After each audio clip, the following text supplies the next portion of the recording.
Greetings Pisces, and a warm welcome to your in-depth year 2024 astrology and horoscope forecast. This is for the sun or the ascendant. I'm going to briefly outline how I'm going to structure the video.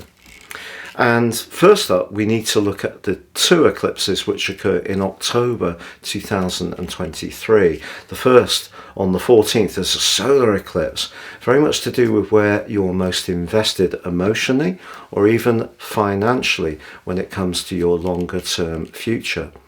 But the lunar eclipse on the 28th is in the very buzzy third house, where you already have Uranus and your ruler Jupiter. So that's interesting. The way those two work together is going to be a big part of the first 3 or 4 months of this new year. So we need to work out the impact they're going to have for you. But also at the turn of the year, we can take a snapshot just as 24 begins, and that gives us your solar return wheel, and that's going to provide an influence for the following 12 months. So obviously the role of Jupiter, your ruler, and also Neptune is critical to that, and they're both forging very influential influences to other key planets, so I can't wait to tell you about that. But as the year begins, Mercury is in a retrograde, and in fact all the Mercury retrogrades this year, apart from one in the second half of August, are going to be in fire signs. Now for you, fire is very much about resources, because the first one occurs in your 10th house, how you connect with the wider world and responsibilities and obligations, the 10th house. The second one, which occurs in April, is in your second house of everyday resources and money, also your self-worth. Now, the third of the fire Mercury retrogrades occurs in Leo, which is your 6th solar house, very much about practicalities and details. And then we have Mercury moving into your sector of relationships, but back into your sector of everyday practicalities, but ending the year back in a retrograde in your sector of work, responsibilities, and goals and ambitions. So we need to really unpack that to understand the impact. Now clearly we have those two eclipses at the end of 23, but we also have another set of eclipse influences in 24, and one of them is going to be in your sign. That's on the 18th of September, but it's a lunar eclipse and it's going to be very close to your co-region of Neptune. So that is going to be a fascinating influence into the last third of the year. But also we need to check out when your personal new moon is. This year it's on the 9th of February and it's forging a sparkling alliance to Uranus. So that's going to be interesting. And also Mars and Venus are going to be lighting up your personal sector. So although Saturn can be a bit restrictive, particularly if you're born more towards the start of the sign of Pisces, there is the potential to give yourself a dazzling makeover or get new projects moving. So I'm really looking forward to outlining all that information to you. But also I'm going to look at your monetary prospects for the year. And part of that is going to feature in the eclipse series, but also the position of the node, the north node. And this is where Chiron is as well, all through the year. And towards the end of February, there is an opportunity to look at your self-worth in a healing light. It's not just about the dosh, but of course Jupiter, your traditional ruler, is giving you a lot of sparkle right through to the 26th of May. But there's one special alliance with Venus in the week before that, which could prove to be particularly fortuitous for you. So that is something I want to share. And then we're going to have a second solar eclipse in the same sector that the one in the middle of October occurs, but this time on the 2nd of October 2024, and it's going to be alongside Mercury. Mercury not going forwards at this stage, so this can be really important in terms of being more entrepreneurial, marshalling your resources really effectively. But as the year does come to a close, you could be rethinking a professional situation or exactly where you fit in to the wider part of life, whether it's in local community activities, voluntary roles, with your grandkids if you've got them, with your children, or is it to do with those professional aspirations? So it's going to be a fascinating year, so please stay with me for more. I'd just like to share with you a very special opportunity. If you're watching this video in year 2023, you can order your year 2024 personal horoscope forecast based on your unique birth data, and I will prepare for you the rest of year 2023 free of charge. If you're ordering within year 2024, you will get a full 12 months from the exact time of your order. You will also, my special package, get 30% off and your character analysis report, your life roadmap. This will help you to understand the patterns that have repeated themselves in your situation, help you to seize upon the opportunities and get a much more intimate understanding of some of the challenges and how you can work with them future forwards in a more effective way. Please see beneath this video for more information.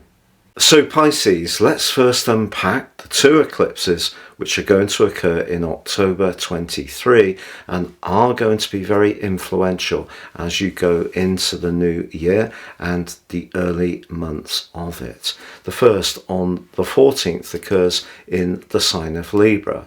Now for you this is house 8, which is very transformational, it's very deep, can be to do with mysteries, but it's also about getting beneath the surface and understanding how things are shifting, but not necessarily in an obvious way.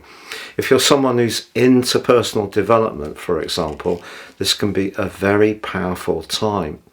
But the sign of Libra is a lot to do with balance, fairness, relationships. So what you're looking for, I feel, whether it's in a financial sense, if you're more entrepreneurial, or if it's in a partnership, business or personal, you're looking for some kind of mutuality. So where you're giving it everything, you want to feel that that's being matched. Not necessarily quid pro quo, but certainly just in a general sense that the other player or the other situation really is matching your passion. But because the solar eclipse needs to work with the lunar eclipse, that on the 28th of October is in the buzzy third house, quick communications. And of course you've got Uranus there, have done for a few years, but also your traditional ruler of Jupiter.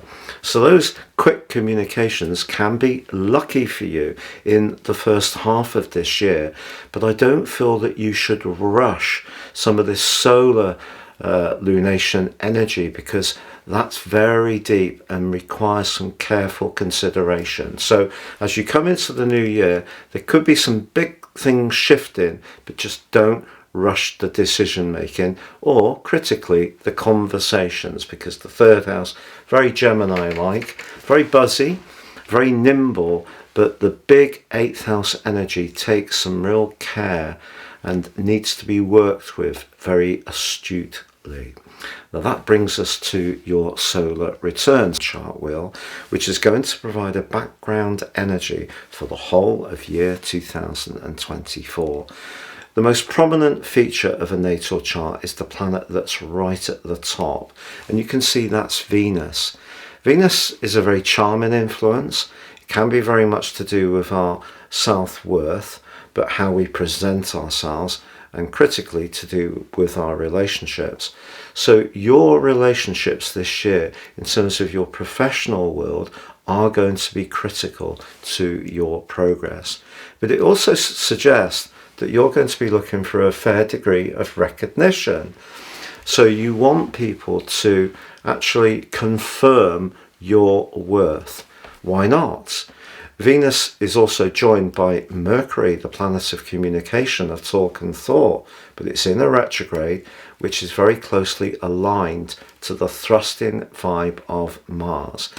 Now, all in Sagittarius, which is very much to do with broadening our horizons. It can be to do with travel, can be a very exciting, free-spirited energy.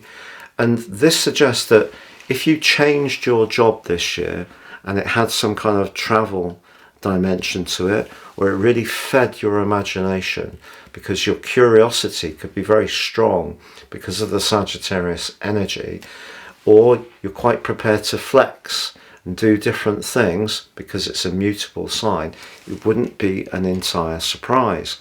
But Mercury is detrimented in the sign of Sagittarius, and being so close to Mars, they're a counterpoint to the charm that Venus could cultivate, because maybe they can rush things a little bit.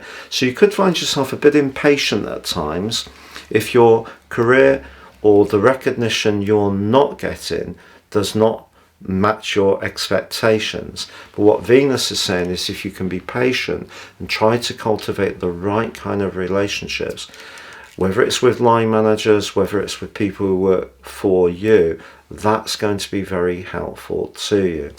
It's just that Pisces, Saturn, the planet of obviously structures, but also limitations, is applying to that position of Venus in a sharp right angle.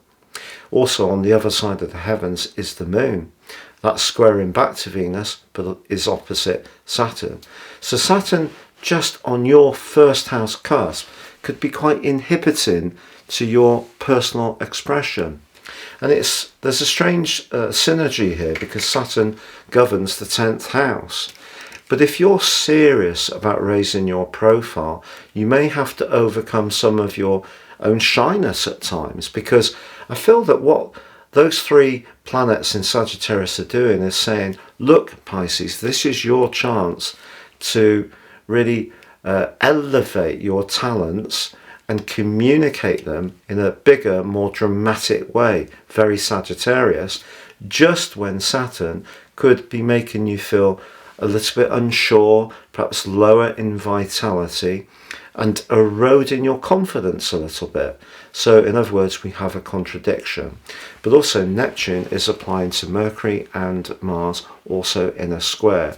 So your natural penchant for imagination, but also being very caring and quite spiritual at times, in order to really punch through and gain perhaps the promotion or greater success you may yearn for, you may have to compromise some of what you would like as an individual. Now, if you're a natural bohemian, I don't feel that this year works for you so well if you are trying to fit into some kind of corporate structure. If you're someone who's more of a free-spirited Pisces and you have your own enterprise, I think you can make this chart work quite easily.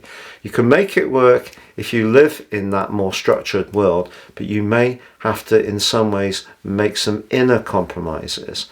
Also, you can see that the moon is opposite Saturn, and that can make you feel a little bit wary of some of the people you may encounter. I think the moon squaring Venus, even though it is a 90-degree angle, it still can be pretty warm and generous spirited. But I think Saturn squaring Venus could make you a little bit suspicious of some of the people you encounter. But then again, maybe you're going to be a little bit wary about even personal relationships. And the 10th house doesn't need to necessarily play out just in terms of work. Depending on where you are in your life, what you're wanting with the 10th house is to show more authority, to gain more respect, particularly with Mars there. And perhaps for your thinking, in the sign of Sagittarius. So whether it's in local community activities, in a voluntary role within your family, you're wanting to feel there is a sense of respect. You just can't demand it, unfortunately. It just isn't going to work for you. But the great news is that your traditional ruler, Jupiter, does offset some of the more limiting and perhaps frustrating energies of Saturn. And the reason for that is that Jupiter actually supports Saturn really well. And in fact, they're going to be cultivating each other in a positive way through the first 3 months of this year. So if you did find Saturn quite tough last year at times, if you're born early in Pisces and your physical vitality was low and you felt quite disheartened at times, then I feel that Jupiter helps to balance out that more conservative energy of Saturn by reminding you that your ideas are valid, they're important, and what you have to say can also lift other people. So they offset one another. But also Jupiter forges a stunning connection to the Sun, one of the most fortunate of all in astrology, a trine, and also forges a trine to the Moon. So this gives us a grand Earth trine, which is threaded right through your year, but across the communicational houses. House 3 is about everyday chat, where you've had the disruptive but lively and very authentic energies of Uranus, but you have the Moon in House 7, how you relate to people, and you have the Sun in the part of your scope to do with your longer term future, but also your network. So whatever part of your life you're trying to apply your talents and energy to, I feel your communicational skills, despite the limitation that Saturn can bring a bit, can be very strong as long as you retain your faith, which comes from Jupiter. And I think you have to recognize that what you want from your year is more acknowledgement. That doesn't necessarily mean that everyone's got to be bowing down to you, but just they appreciate how hard you work and how conscientious you are and how reliable you can be. And if that is the case, whether it's within your family, your relationship, your friendship group, or at work, I feel that set of energies in Sagittarius sets you free. But if you're not receiving that recognition, that's when you could feel a little bit dispirited at times. But there's another thing to tell you about. The balance of this chart between the go-getting energies of the Sun, very much to do with our exterior expression, and the more inward, nurturing and receptive energies of the Moon, is actually known as the Sun-Moon midpoint. And that is at 8 degrees in Scorpio, which of course is your sister water sign. But for you it's in the 9th house, which has that Sagittarius feel. So I believe that you're going to travel this year. It could be to do with your work, or you're going to revolutionize your thinking in a way which gives you more self-confidence. But opposite that position of the midpoint is your ruler Jupiter. So I think that conversations and travel could prove to be fortunate for you this year, as long as you don't rush. And that's the downside of Mercury being in retrograde. If you rush any kind of expression, particularly to do with your work or your goals and ambitions, it could be counterproductive. And with Neptune squaring both Mars and Mercury, there could be a danger at times that you don't have all the facts at your disposal and you're making a more subjective decision, because Neptune can distort reality. And so because Neptune and Saturn are in your first house, the way you approach things as an individual and how things generally affect you in terms of your personal vitality, the first house, it is important not to rush those decisions. So if you can just take your time, I think some very valuable experiences are going to come up this year. You could find yourself in some kind of advisory, managerial, executive role, if that's what you want.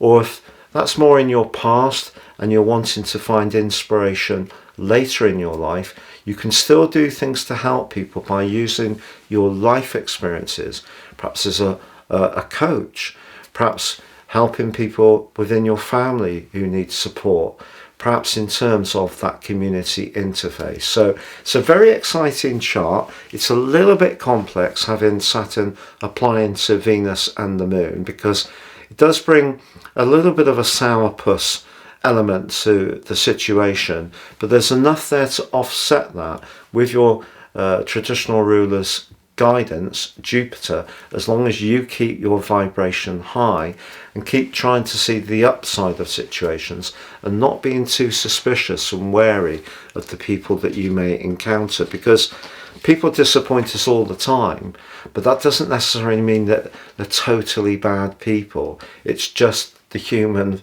state. So as you step into year 2024, Mercury goes direct on the 2nd. But still expect to feel that your professional or worldly role could be pretty fluid throughout this year, Pisces. Not least because it is going to be working through 3 fire signs, but with Sagittarius twice, and it will go briefly into your opposite sign, your 7th house of Virgo. So mainly fire this year, which is very much about passion. But for you, we need to look at the houses. Remember the 10th house, very Capricorn, where it starts the year. When it goes into retrograde in April, that's to do with your everyday resources. When it goes retrograde in the summer in Leo, that's to do with the precision of life, those everyday details. So your passion is going to be very much about 10 to 6, which is very earthy. So you're going to want to get and make sure that the foundation in your world is getting firmed up. So those retrogrades can teach you a lot in that regard. But the 21st of January does see Pluto move back into the sign of Aquarius, where it spent just 11 weeks last year. It's going to spend about 38 weeks in Aquarius this year, and it is going to move back into your 11th house, into Capricorn, from the 2nd of September to the 20th of November, but then we'll be back into your 12th house for the long term.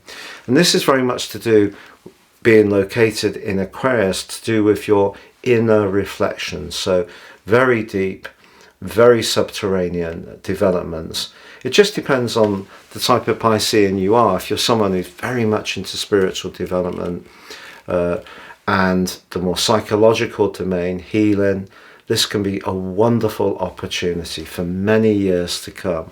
If you're someone who resists those things and has a little bit of a distant attitude between the more holistic part of life, you see life in a much more practical way, then it can be more difficult to integrate Pluto. So it just depends on you. It's down to you, really. The choice is yours. But what about manifesting your individual hopes and aspirations?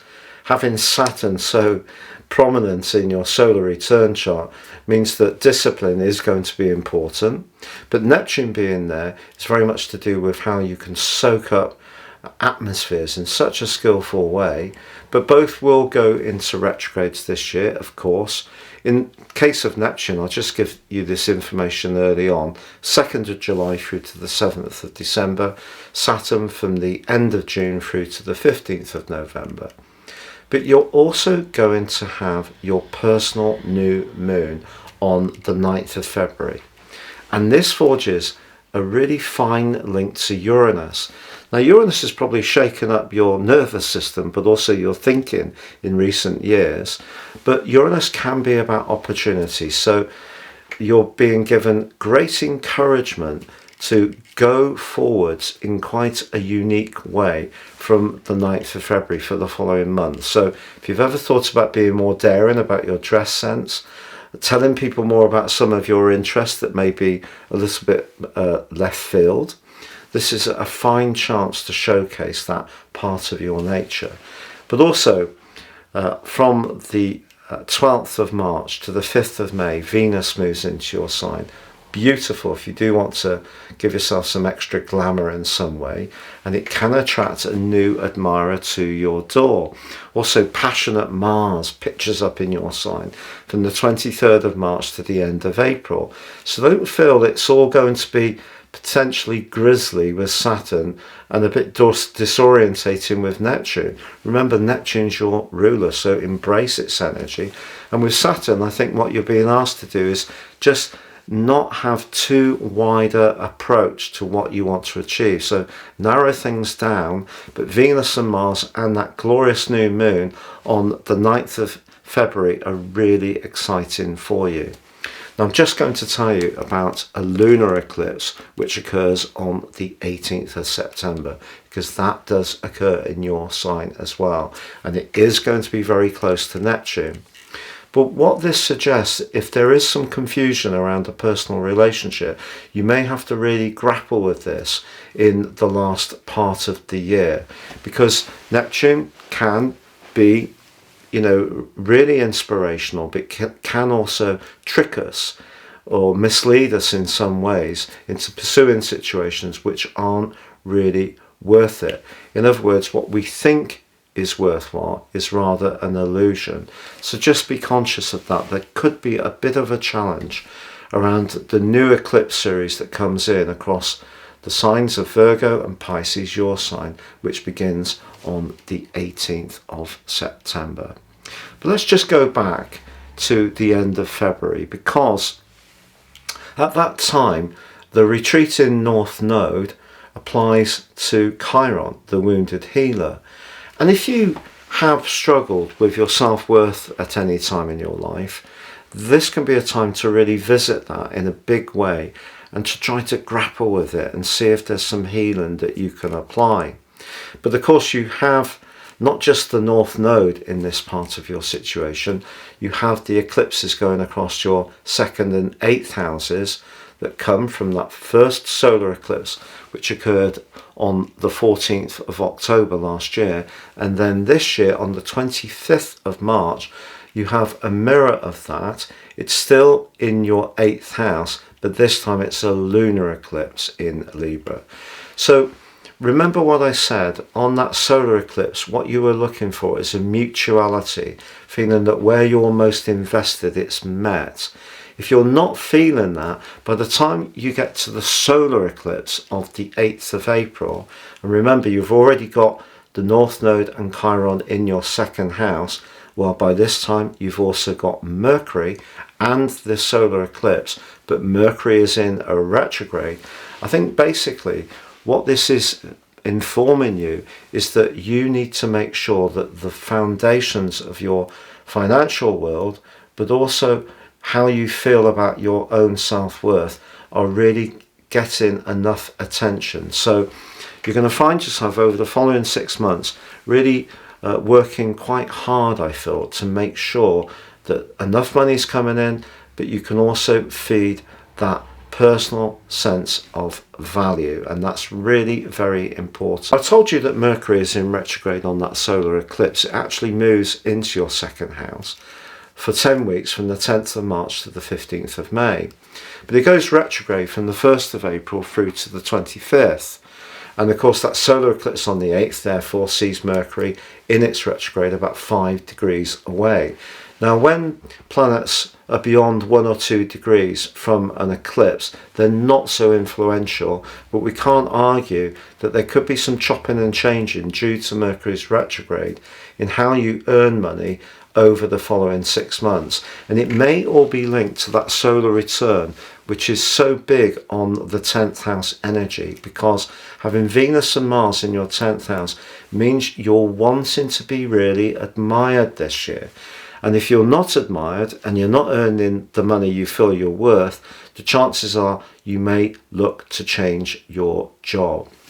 But let's just think about Jupiter, because Jupiter, traditional ruler, it's forging that great link to the sun and the moon at the turn of the year, and that very positive angle to Saturn through the first 3 months. But right through to the 26th of May, it does give you a buoyancy and an ability to convey your ideas in a passionate way, an enthusiastic way. Don't be surprised if you get a new mode of transport in the first half of this year. Could be a new vehicle, could be a bike, could be an electric scooter, whatever you fancy, something that gets you moving around quickly and nimbly, but is great fun, could really be very attractive to you. But on the 23rd of May, Venus and Jupiter come into an exact conjunction. You could have a conversation in this latter part of the month which proves to be extremely fortunate for you. These are the two planets in traditional astrology, greater and lesser benefit, greater being Jupiter, But that doesn't make Venus unlucky, it just works in a different way. They can draw goodness to you, and it could be through a spontaneous conversation you spark up with someone. It could be online, there could be a connection with someone where you just really have an accord almost immediately. So that's really very, very exciting indeed.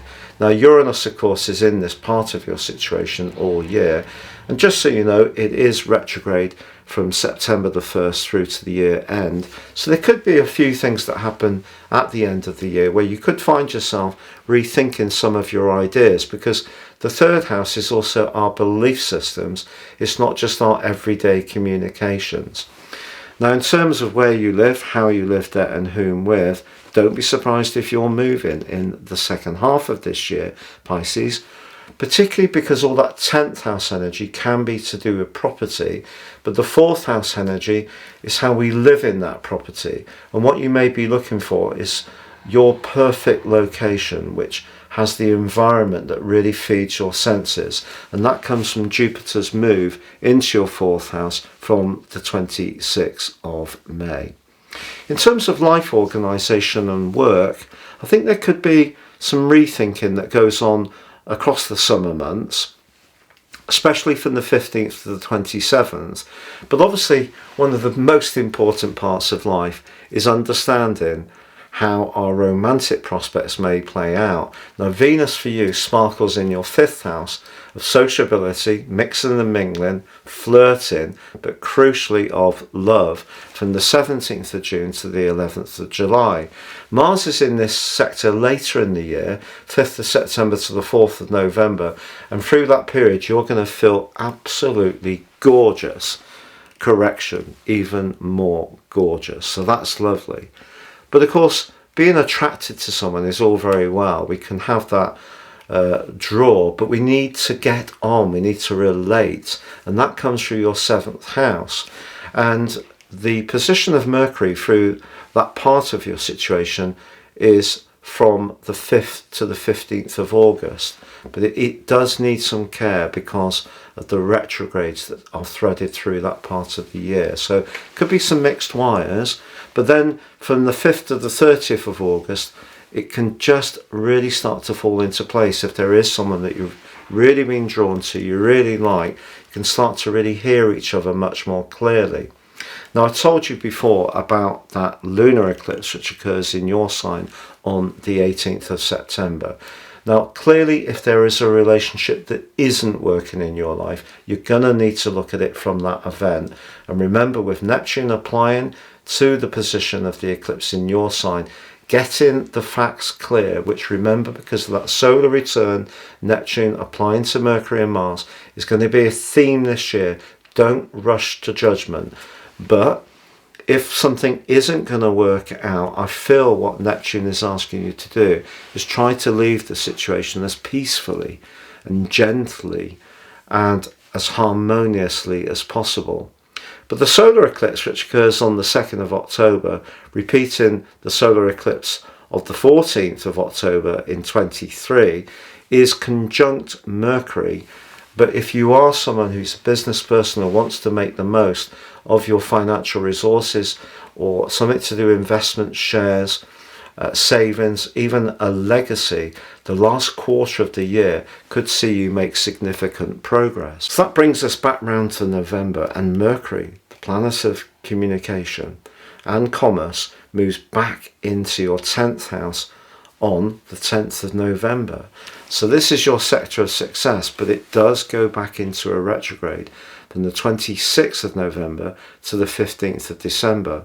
Now also Mars is going to be moving into a very practical part of your situation at the end of this year, and also slams on the brakes in December, and that is the 6th house. So I feel if you don't or haven't received the recognition, or you don't find the role that really meets your needs earlier in the year, you are going to be revisiting it at the end of the year. This may sound frustrating that this could be the potential, but I feel it's all about ending up in the position that really meets your needs. But there's something about your nature I want you to recognize.